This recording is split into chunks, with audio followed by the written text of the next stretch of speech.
Alright, so the previous video we looked at so many things, and we could add different tasks but there is some problems. Let's say you just didn't write anything there and added a task. As you can see, there is a blank task that is being added. I'll try another one. The same, a task without any title. So how do we go about this? Number one, we go to the models.py file, and in the brackets where we define our constraints, we could add a blank equals to false. So this one will force the user to input something, and null also equals to false, meaning that this field, the title, should not be blank, neither can it be null. Okay, so when that is done, you need to make migrations. Now, what are migrations? Migrations basically are changes made to the database. So whenever you make a change in the models.py, meaning that you need also to make changes in the database. So what happens is that you should run python manage.py make migrations.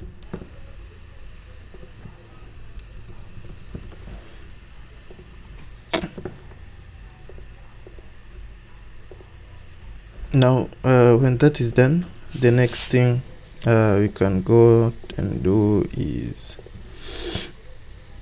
forms. So we use Django forms to enter data or to capture data from the user. So in the tasks project, let's add a forms.py. This one is a folder, new file, forms.py. So forms in Django is a way of capturing data, validating it, and getting and saving it inside the database. So we need to import first. So from Django.forms import model form. Good. Now from there we create a form. Let's say our task form, and this one is going to inherit the model form. Now here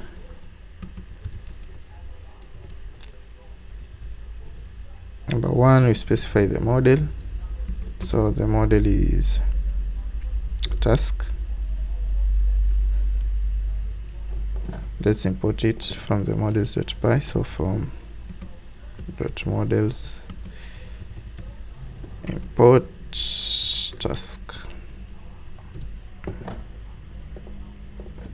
and that's the task. And the next thing we need to say here is the fields. So this one is a list. Number one, we just want the title. From the models, the done is default, so you only take the title. So yeah, now from there we come to the views.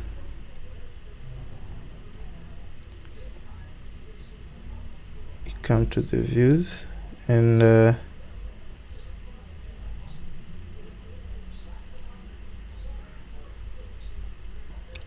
the first thing we do is we have our form equals to task form. So this one will automatically import it from task.forms import task form. Now we must add it in our context. Let's add form and form. The next thing is in our template. Inside our form, what you need to do is remove this one and add the form itself dot asp, and we add another input here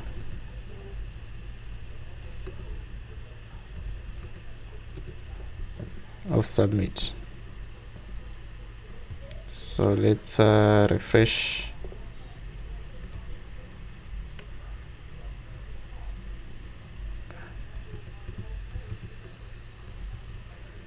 Can I have a button? Okay. Let's say add task.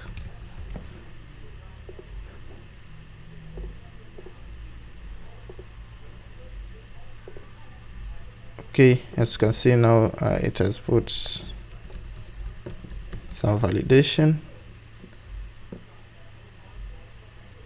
Now you see there is an error which says not null constraint failed in task.title.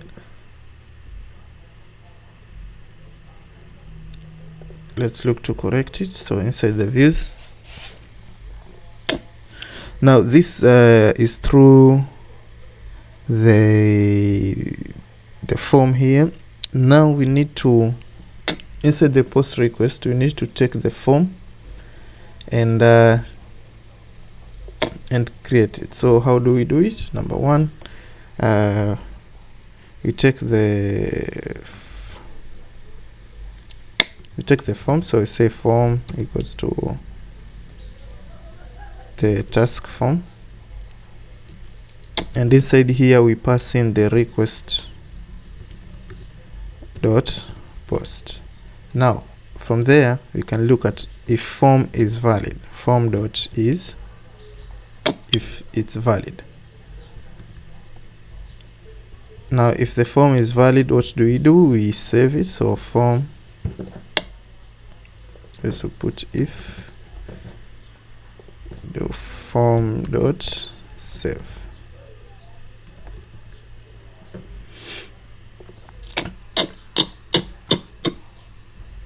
So that's, I think that's it. You can like raise.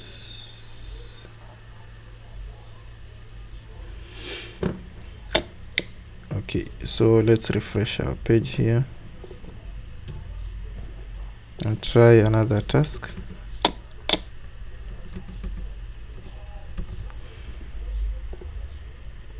Now it has added successfully.